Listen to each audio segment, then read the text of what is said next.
আসসালামু আলাইকুম। শুরু করতে যাচ্ছি স্নিগ্ধ বিষ। লিখেছেন সানজিদা আক্তার মুন্নি। তৌসির আর নাজার জন্য আজকের রাতটা অন্যরকম। আজকের রজনী তাদের জন্য জীবনের প্রথম বসন্তের রজনী অপেক্ষা আর আকাঙ্ক্ষার পূর্ণতার প্রহরে কেটেছে আজ। রজনীগন্ধা মোড়ানো স্নিগ্ধ গোধূলি তা এক নতুন রূপে প্রথম পাতা এই রাত। তৌসির আর নাজাকে নিজের সাথে পুরোদমে জড়িয়ে নিয়েছে। ওর শক্ত এই বাঁধন থেকে নাজার আজ আর নিস্তার পায়নি। বেচারি কান্না করতে করতে একদম যায় যায় অবস্থা। চোখের পানিতে সযত্নে দেওয়া কাজল ভেসে গিয়ে ফর্সাকালে লিপ্টে একাকার হয়ে গিয়েছে। এখন তো সে নাজার মাথায় আলতো করে হাত বুলিয়ে দিতে দিতে তাকে শান্ত করার চেষ্টা করে ফিসফিসিয়ে বলে ওঠে, কই তোরি, কান্দিস না, আরাম পাবি, ধৈর্য ধর। নাজা জোরে জোরে শ্বাস ফেলে কান্না থামানোর চেষ্টা করে। ঢোক গেলে হাঁপাতে হাঁপাতে তৌসির কাঁধে ধাক্কা দিয়ে বলে ওঠে, না না, সরুন না, সরুন আপনি। ভালোবাসার কথা বলে কষ্ট দিচ্ছেন কেন? তৌসির, সরুন না, আর সহ্য হচ্ছে না। তৌসির নাজার পাঁজর থেকে মুখ তুলে ওর মুখের সামনে নিজের মুখটা নিয়ে আসে। তারপর নাজার গাল বেয়ে গড়িয়ে পড়া চোখের পানি মুছিয়ে দিতে দিতে বলে, এটা তো মিঠা যন্ত্রণা, কই তোরি, সহ্য করে নেই। নাজার তৌসির হাতটা ঝাটকা মেরে সরিয়ে দিয়ে রেগে বলে, সহ্য তো করছি, আর কত করব, মেরে ফেলবেন নাকি? কথাটা বলি নাজা আরও জোরে চিৎকার করে ওঠে, ছাড়ুন বলছি আমায়। তৌসির তো চক্ষু চড়া গাছ, এই মেয়ে তো দেখছি মানিজ্য সব খেয়ে দেবে। এবার না পেরে তৌসির নাজাকে চুপ করানোর জন্য ধমকে ওঠে, দূর সিনাল, আস্তে চিল্লা, আমার মানিজ্যদের ডিসপ্লে মাইরা দিবি। তৌসিরের ধমকে নাজা আবারও ফুপিয়ে কেঁদে ওঠে। তৌসির নিশ্চুপে নাজার মুখের দিকে এক দৃষ্টিতে তাকিয়ে থাকে। ঘরে আবছা ড্রিম লাইটের আলো জ্বলছে। এমনিতেই জীবনে ড্রিম লাইট অন করে না তৌসির, অযথা বিদ্যুৎ খরচ হবে বলে। কিন্তু আজ বিশেষ কাজ আছে বলে অন করেছে। ডিম লাইটের আলোয় তৌসির স্পষ্ট দেখতে পাচ্ছে নাজার অবস্থা। যন্ত্রণায় ছটফট করতে করতে তার কৌতুরে চোখ মুখ লাল হয়ে গেছে। আলোয় নাজার শরীর দিকে তাকিয়ে তৌসির বুকটা ধক করে ওঠে। ধপধপে ফর্সা গায়ে লালচে আবার ফুটে আছে, যা তৌসিরের ছোঁয়ায় স্বাক্ষর দিচ্ছে। নাজার পিঠে, বুকে, গলায় আর ঘাড়ে ছোট ছোট রক্ত জমাট বাঁধনের মতো দাগ তৌসিরের দাঁত আর দাড়ি খোঁজা লেগে ফুলে উঠেছে। তৌসির তাকে জোর করেনি, সব স্বাভাবিকভাবেই হয়েছে, কিন্তু নাজার শরীর তুলনাহীন সৌন্দর্যে ঘেরা বলেই হয়তো এমন দশা। তাই চোখের কাজল চোখের পানি ঘেটে লেপটে গেছে চোখের চারপাশে। ঠোঁটে হালকা লিপস্টিক দেওয়া ছিল, তার সামান্য একটু এখন ঠোঁটের কিনারায় আচ্ছাটা লেগে আছে, আর বাকিটুকু তৌসিরের ভেতরেই চলে গেছে। তৌসির বাকিটুকু নিজের ভেতর নেওয়ার জন্য নাজার রক্তিম ঠোঁট জোড়া নিজের ঠোঁটে বসিয়ে দেয়। নাজা তৌসিরের পিঠে খামচে ধরে কান্না করতে করতে আচমকা জিজ্ঞেস করে বলে, আমি শিওর আপনি কেগেল এক্সারসাইজ করেন, তাই না? নাজার এমন অদ্ভুত প্রশ্নের উত্তরে কী জবাব দেবে তৌসির যেন ভেবেই পায় না। কথাটা তো সত্যি। সে আমতামতা করে বলে, ওই ওই বিয়ের পর থেকে করি আর কি, কিন্তু এইটার নাম তুমি কেমনে জানলা? নাজা এটা শুনে আরও দ্বিগুণ রেগে যায়। তৌসির কাঁধে জেদ মেটানোর সজোরে কামড় বসিয়ে দেয়। নিজেকে ছাড়ানোর জন্য বলে ওঠে, আপনি একটা কুত্তা, আপনি সরুন, আমার কাছ থেকে সরুন বলছি। তৌসির নাজার কথায় বিন্দুমাত্র পাত্তা দেয় না, উল্টো নাজার চুলের একাংশ শক্ত করে চেপে ধরে। নিজে বুকের সাথে নাজার মাথাটা পিষে ধরতে ধরতে সে বলে, কাম না সাইরা সরমু না। এই বলে তৌসির নাজার গালে, কপালে, ঠোঁটে, ঠোঁটের কিনারায় চুমু খেতে থাকে উম্মাদের মতো। ঘরে ইয়াদ সোফায় বসে এক মনে নিজের কেসের ফাইলগুলো ঘাটছে। অন্যদিকে নওরি সারা ঘরে পায়চারি করছে, উদ্দেশ্যহীনভাবে এটা ওটা নেড়েচেড়ে দেখছে। তার মনের ভেতর চিন্তার ঝড় বইছে। আর তা হলো, ইয়াদ যাকে ভালোবাসে সে কি জানে তাদের এই বিয়ের কথা?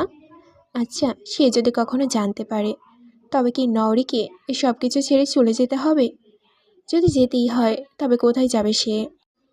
ভাবনার অথৈ সাগরে যখন নওরি হাবুডুবু খাচ্ছে, ঠিক তখনই ইয়াদের আশঙ্কিক ডাকে ঘোর কাটে তার। নওরি, এদিকে এসো তো। ইয়াদের এমন হঠাৎ ডাকের ভেতর ভেতরে বেশ বিচলিত হয়ে পড়ে নওরি। ইয়াদ তো সাধারণত তার সাথে খুব একটা কথা বলে না, তাহলে হঠাৎ ডাকলো কেন? নিশ্চিত কোনো দরকার পড়েছে। মাথার ওড়নাটা, ঘুমটা আর একটু টেনে ইয়াদের পাশে গিয়ে জড়সড় হয়ে দাঁড়ায়। তারপর একদম নিচু স্বরে জিজ্ঞেস করে, জি বলুন। ইয়াদ নিজের পাশে জায়গাটা দেখিয়ে ইশারায় বলে, বসো আমার পাশে।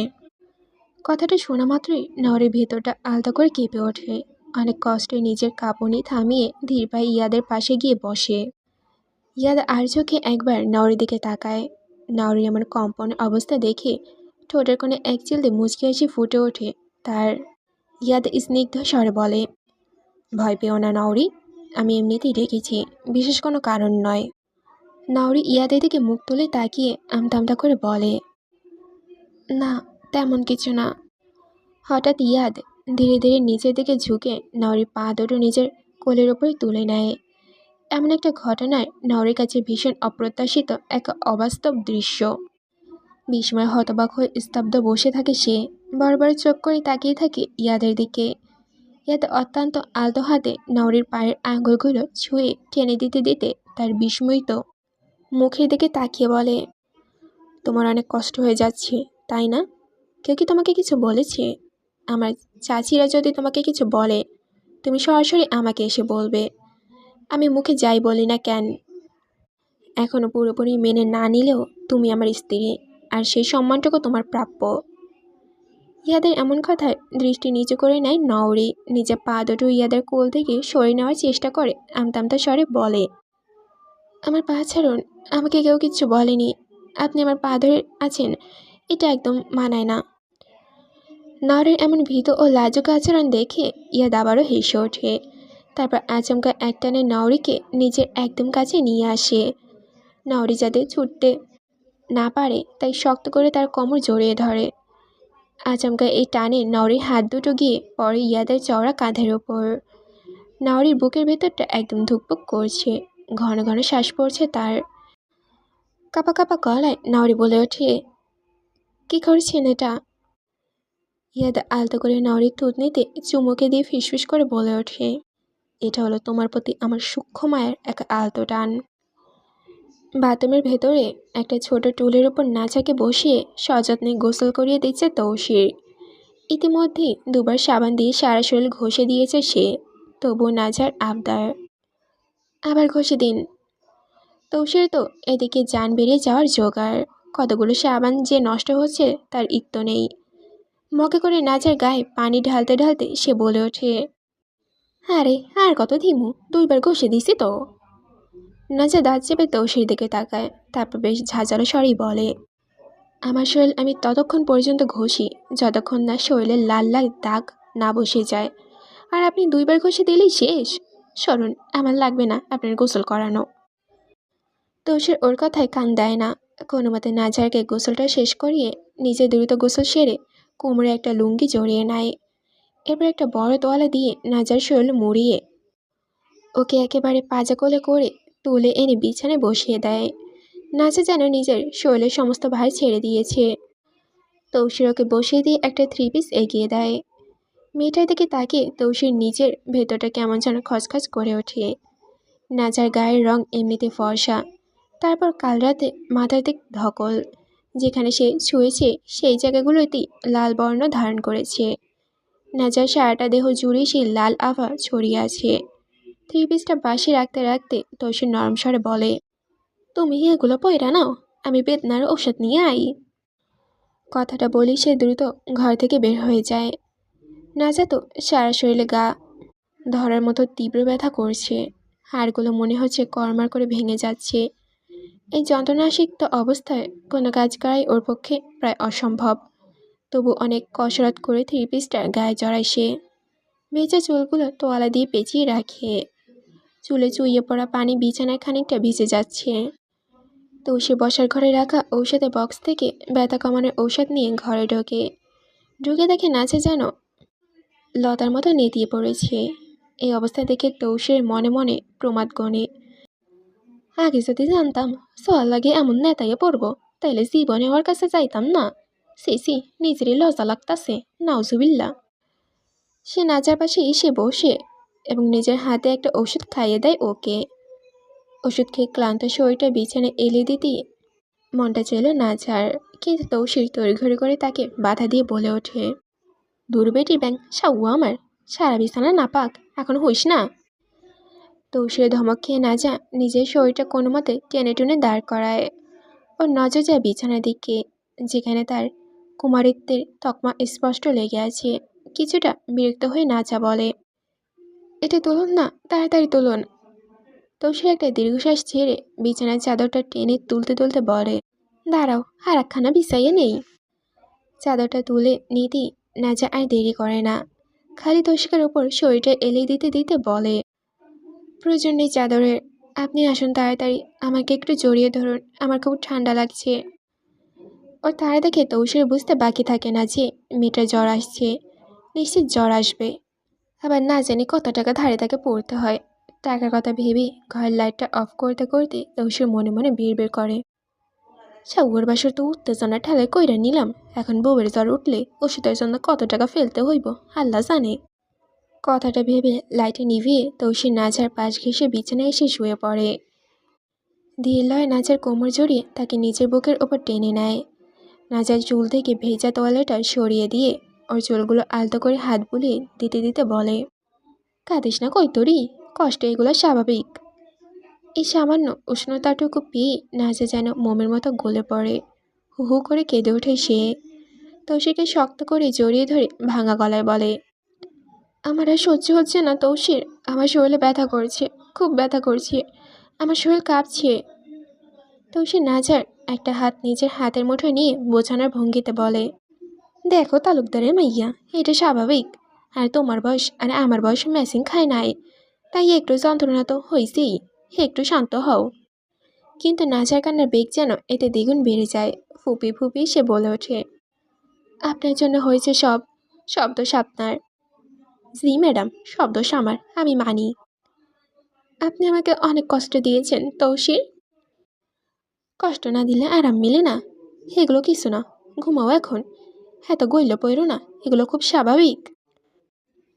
আপনার কাছে তো স্বাভাবিকই হবে, হবে তো স্বাভাবিক। হ্যাঁ, ধমকাচ্ছেন আমাকে, কেন ধমকাচ্ছেন? কাজে আসার সময় তো খুব তেল মারছিলেন। 1 মাসে শীত যায় না কিন্তু, মনে রাখবেন। এই সূক্ষ্ম অভিমানে নাজা তৌসির বুক থেকে মাথা সরিয়ে বালিশে রাখতে চায়, কিন্তু তৌসির একে হ্যাঁচকা টানে ওকে আবারও নিজের বুকের সাথে মিলে নিয়ে ধমকে ওঠে, সৌয়া সৌয়া করিস না, বাইসোদের নাতি, ব্যথায় মরতেছিস, তাও সৌয়ার তেজ দেখাইতেছিস। নাজা তৌসির কাছ থেকে সরে যাওয়ার চেষ্টা করতে করতে বলে, আপনার সমস্যা কি, এভাবে গালাগালি করছেন কেন? তোর সমস্যা কি, এমনি নাগিনের মতো ফ্যাত ফ্যাত করতেছিস কেন? আমার ইচ্ছে হয়েছে তাই করছি, ব্যথায় সারা শরীর তীর তীর করছে, এর মধ্যে কাঁচা ভাষায় গালি শোনাচ্ছেন। আমার মুখ থেকে যাই বেরোয় সেটা তো কাঁচা ভাষায় বেরোয়, মাখন দিয়ে গলানোর ভাষা তো আমি কইতে পারি না। না, তা বলবেন কেন, শয়তানের মতো শয়তানি কথাবার্তাই তো বলতেই হবে। মাঙ্গের নাতি, ঘুমা এখন, বেশি কথা কইস না। এতটুকু বলে তৌসির নাজাকে নিজের বুকের উপর থেকে আলতা করে নামিয়ে ওকে উবুর করে শুইয়ে দেয়। তৌসির এই হঠাৎ কাণ্ডে ভরকে গিয়ে নাজা বলে ওঠে, কি করছেনটা কি? তৌসির নাজা কাঁধে 2 হাত রেখে শান্ত স্বরে বলে, আর মরমরি করবো না, একটু ঘাড় গর্দান টিপ্পা দেই। বলি সে সযত্নে নাজার ঘাড়ে, পিঠে আর কোমরে ধীরে ধীরে নিজের 2 হাত দিয়ে মালিশ করে দিতে থাকে। এতে নাজা কিছুটা স্বস্তি পায়। তৌসির জিজ্ঞেস করে, আরাম লাগতেছে? চোখ বুজে শান্তির একটা শ্বাস টেনে নাজা উত্তর দেয়, ভীষণ। তৌসির বুঝতে পারে নাজা কষ্টটা। একে তো তার বয়স খুব কম, তার উপর এসব শারীরিক সম্পর্ক নিয়ে ধারণাও কম, তাই নাজা যেমন শরীরের দিক দিয়েও আঘাতপ্রাপ্ত, তেমনি মানসিকভাবে বিচলিত। হঠাৎ নাজার ফিসফিসে তৌসিরকে বলে, তৌসির, আমার অপারেশনের সেলাই না এখন ধীরে ধীরে একটু ব্যথা অনুভব হচ্ছে, আপনি কি করেছেন? এই কথা শুনে তৌসির বুড়ো কুচকে যায়। সে বলে, আমি তোমার সারা শরীরে ঠোঁট ছোঁয়াইছি, স্পর্শ করছি খালি, একটুকু বাদে, আমি তো আর ওইখানে কিছু করিনি। তাহলে এমন অনুভব হচ্ছে কেন হঠাৎ? নাড়া খাইছে শরীর, এই জন্য এমন করতেছে, ওষুধ দিমু? না, ওষুধ দিতে হবে না, আর একটু দেখি। আচ্ছা, আমি একটু দেখি। কি দেখবেন? পেটের সেলাই। এই কথা শুনে নাজা ঘাড় ঘুরিয়ে তৌসির দিকে আর চোখে তাকায়। একটু বাঁকা এসে বলে, লজ্জামের লিমিট থাকা উচিত, এখন সেলাই দেখার নাম করে কত কি দেখবেন, জানা আছে আমার। নাজার কথা শুনে তৌসির ঠোঁটে একটা মিষ্টি বাঁকা হাসি ফুটে ওঠে। সে হাত বাড়িয়ে উবুর হওয়ার নাজারে পিঠ ভর দিয়ে সোজা করে শুইয়ে দিতে দিতে বলে, না না, শুধু দেখবই। এই বলে নাজার পেটের উপর থেকে কামিজটা সামান্য সরিয়ে দেয় সে। উন্মুক্ত উদর থাকা সেলাইয়ের দাগ দিকটায় কিছুক্ষণ একদৃষ্টিতে তাকিয়ে থাকে। তারপর নাজার মুখের দিকে তাকিয়ে দুষ্টুমির ছলে জিজ্ঞেস করে, একটা চুমু খাই নাবিতে?